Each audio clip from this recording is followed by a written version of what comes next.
Speaking of reliability, a podcast with good friends talking with you about reliability engineering topics.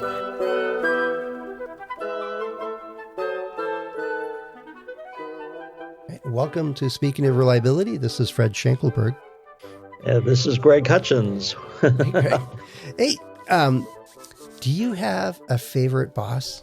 I know you've been consulting and on your own for quite a while, but maybe client would be another way because they're technically a boss when we're consulting. But do you have a characteristic or somebody you point to that is like your favorite, that one you just followed to the end of the world kind of thing? Yeah. So I've had all types of bosses, and some great. Some were leaders, some were bosses, some were death march bosses. And probably over the years, I became the latter, which is a little bit of an embarrassment.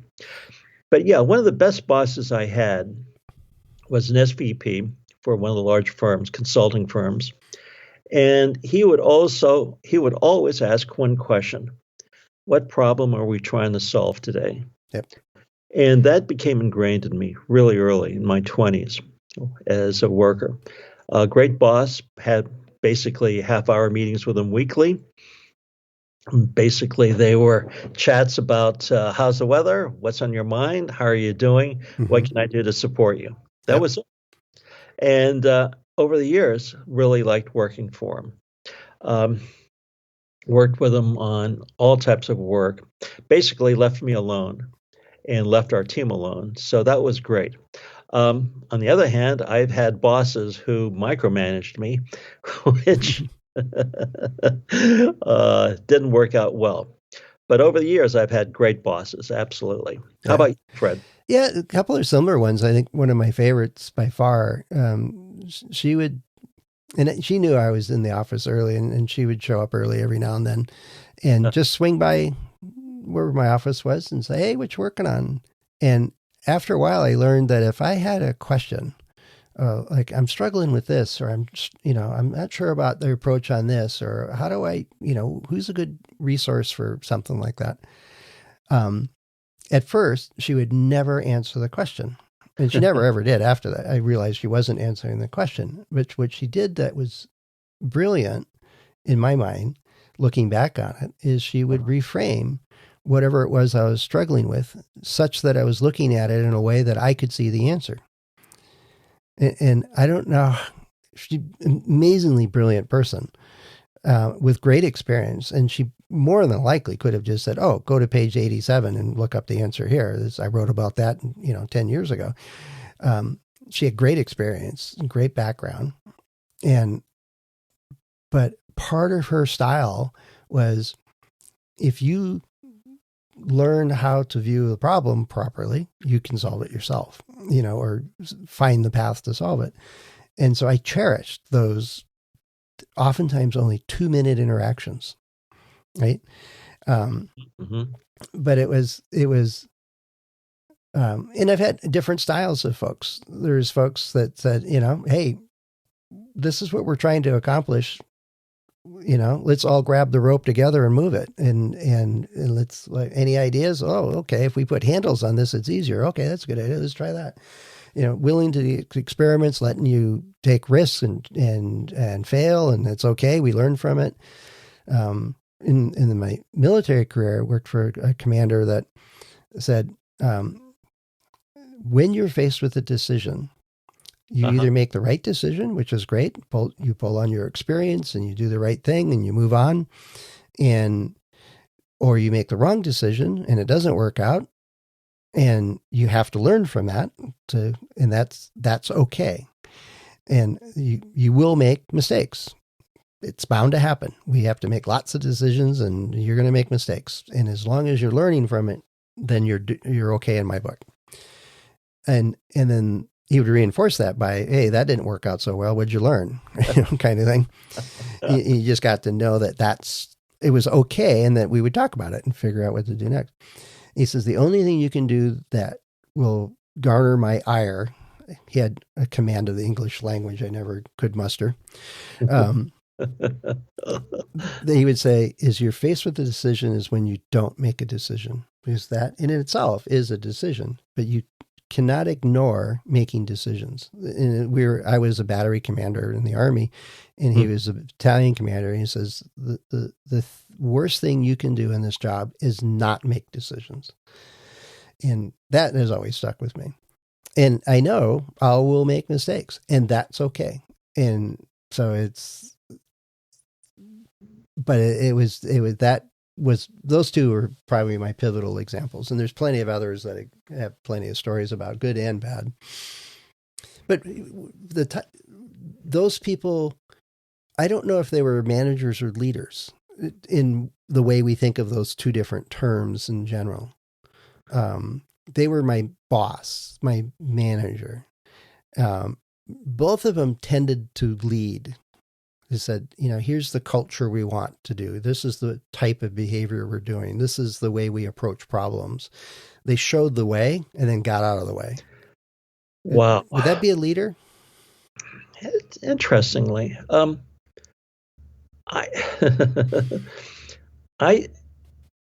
leaders that I saw, unfortunately, at a very high level, quite often were chameleons. They had extraordinary technical abilities, way, way above the herd, 3 Sigma out. But they were also chameleons, meaning they could situationally read a group of people or read a person and tailor their response to that person. Now, I had another leader, ex-Marine Corps light colonel, who basically would say, when we had a meeting, if the two of us are thinking alike, one of us is not needed. Right. And then he would look at me and with the implication that it wasn't him. Well, what are you going to do in that situation? You're going to disagree with that? Just to, Yeah, he put you on the spot right at the start. But I know what he means. I get the idea. Yeah. And, at that time I was running a $100 million job. That was years ago, construction job. And he was head of engineering. And, I got the idea very quickly that I had to make decisions most of the time, make them right. But it's also, you have to be willing to, it's the opposite of being a yes man, is being in a group that says, all right, you're the boss, we'll do it your way, no matter what. And even if you don't agree, you just don't say anything and go on. I think what he's looking for, at least I'm interpreting it as, is that if you don't agree, say something, Yes. And, even the way I had to bring up challenges to him that I was facing in the job, I had to be very careful because there was a penalty fee if I made the wrong decision. There was a penalty if there were cost overruns on the job or what we call change orders. So I had to be very, very careful. You're back to your question. Have I known many leaders? Very, very few. The ones that I saw at the executive level that really reached, say, senior executive management were chameleons. And of course, I could see through the charade because I worked with them for a long time. But the people who were under them, maybe 2 levels below them, didn't see it, But they had that ability to read a situation, read a person, read a group of people, and come up with the right persona, almost an avatar, right? Well, there's something to be said about being an effective communicator is you have to meet your audience where they are. And that's the skill, and it can be learned. I don't think that qualifies as a leader, though. Then what is leader, Fred? From your point of view? From my point of view, one of the definitions I ran into years and years and years ago is a very good leader is somebody that convinces you to do something without you knowing you're being convinced. to think it's your idea and then just go do it. A leader is somebody that maybe has a strong vision or an idea of what needs to be accomplished or how it should be accomplished or whatever that is. And they could be anywhere in the organization. Right. And the example of a poor leader is somebody say, do it my way or the highway. Right. They have a vision. They have an idea of the way it gets done, and they say, "You do it my way or not." And then they create captives that just kind of drudge along and do what they say if they accept that. Whereas in my mind, a good leader, because you can be a bad leader, I think a good leader is one that says, "I'm going to help you engage with this idea, this thing that we want to accomplish, create this product or build this building or whatever it is." And some of it is answering the question, what's in it for you? The WIFM, what's in it for me type question. And so people say, oh, okay, we can do that. Some of it is change management, saying this is why we're doing this. This is what the benefits are for you, for everybody involved, and so on. Some of it is the encouragement and enablement that people then can take action and make decisions and help create whatever it is that the objective is, or what sort of another. A leader is somebody that gets a group of people heading in a similar direction for some common objective. And it might be my military background is that. And part of it comes from that if you're, a platoon leader and you got 10 people with you and you're charging a hill, you don't have time to sit down and discuss and brainstorm all the best tactics and what's the next decision and everything else. You need to have 10 people that can assess the situation, make good decisions, all with the eye towards whatever the objective is. And a leader creates that culture so that it happens. A manager just gets them all there with all the right equipment, right? A leader has that enablement and common understanding of what needs to be done and the skills to go about doing it. A manager makes sure they're paid on time and get 3 meals a day. It's different to me. That's military background, but leaders in business have a very similar, like my boss that I really enjoyed, she would come by and it was those subtle conversations and encouragements and recommendations and, oh, you should talk to so-and-so kind of thing she did that was enabling me to accomplish her mission. But I never felt like I was being assigned to go do it. But I would do, if she said in our annual meeting, these are some of the things we need to go do, I had a pretty good sense that I was already set up to make that happen. But it never ever felt like I was put on or told what to do. That to me was a really good leader. Yeah, and that brings up the question of what makes a good employee. Is it the ability to manage up, manage across, or manage down?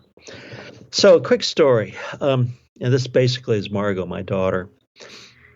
She's 22, got her first job internship, and she's going through lots of interviews. Yeah, we'll learn what people are doing and who's in the company and what are they. Yeah, that's all good. Absolutely. And she's got an expression that she's been using. And what you brought up the term WIFM, what's in it for me? Mm-hmm. And she uses the expression with you, what's in it for you. Yeah. And she sort of coined the term and uses it almost in every conversation in the company. So obviously getting some impact and attention. Mm-hmm. But that's basically could be one form of leadership, which is managing across, down, as well as up. Yep. Looking out for the other person, what do they need, and delivering on that. Yep. Because that way is a form of, again, going back to our previous podcast, is a form of networking. Yep. Building trust, building rapport, ensuring that, the mission is taken care of, whatever that is, right? Right. Not looking out for yourself, but looking out for the other person and what's right for the group. Anyway, just a thought. Yeah. No, it's good. Now I'm also thinking that the title of this one was manager and leader. I think leader, like the example with Margot, could be anywhere. Could be anywhere in the organization. Intern, a sole reliability engineer in a corporation. It could be a technician on a production line. It could be pretty much everybody has the capacity or ability or the potential to be a leader and to affect change and to accomplish objectives and so on. Managers are, in our culture anyway, are almost always synonymous with somebody that's labeled a manager. They're the first level supervisor or a boss or a vice president or something like that. They're in the management track, right? Some of those managers are leaders, not all.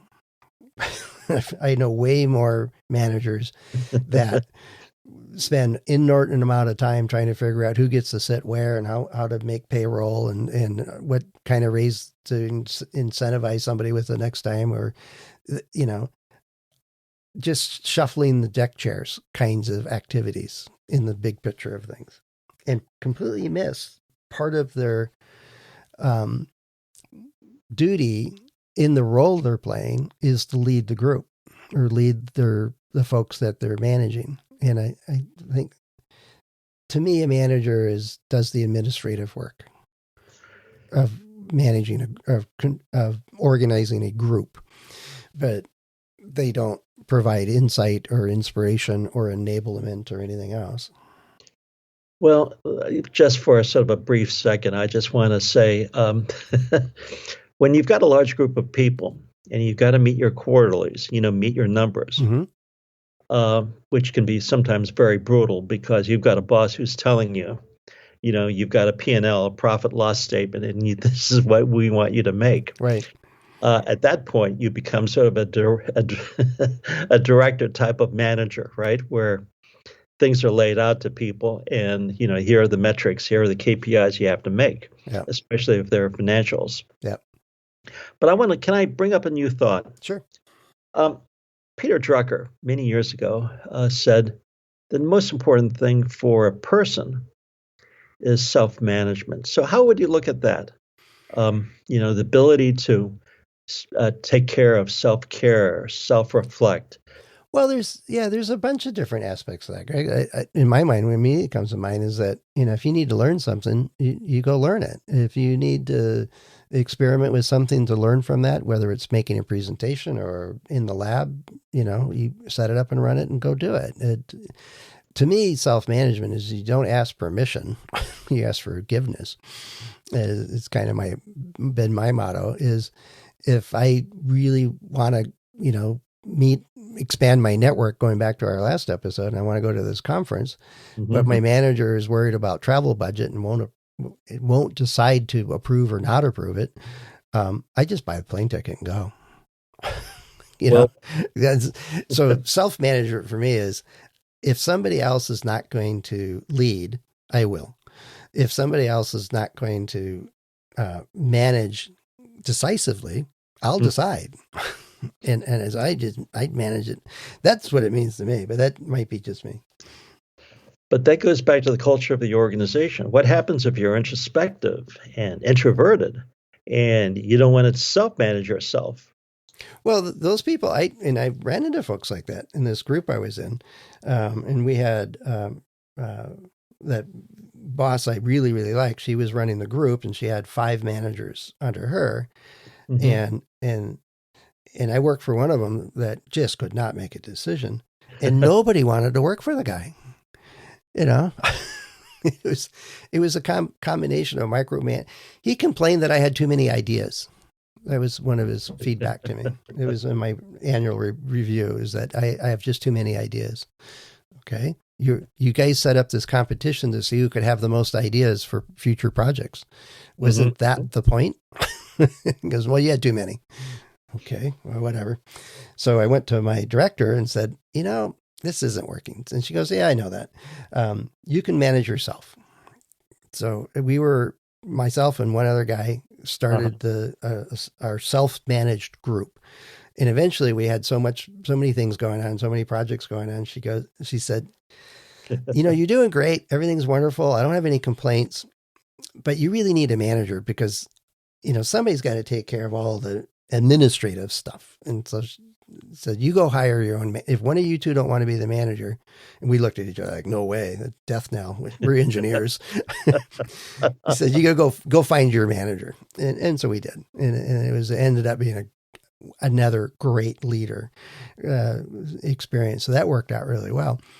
But yeah, self-managed to me is you have to do that whether you've got a good manager or leader or not. You have to manage your own career. I think whether it's within your project that you're working on or the group you're working with, but in the long term, nobody else is going to tell you when you need to change jobs or when you need to try out a new, challenge or whatever.